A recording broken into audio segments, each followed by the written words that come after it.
Welcome back to the channel. Today we're going to show you how to fix a toilet that bubbles when the shower is running. First, understand why this happens.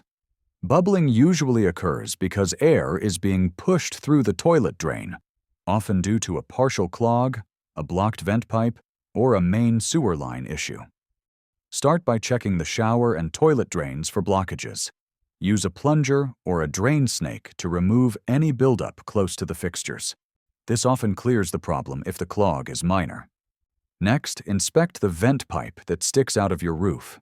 This pipe lets air into your plumbing system, so water flows smoothly. Leaves, debris, or bird nests can block it. Carefully remove any obstruction if you can safely access it.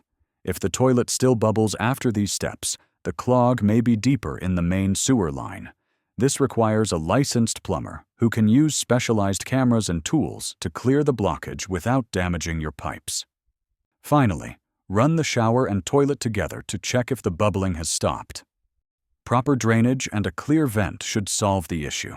By following these steps, you can fix a toilet that bubbles when your shower is running and keep your plumbing system flowing properly. If this video helped you, hit like, subscribe, and share your experience in the comments. Thanks for watching.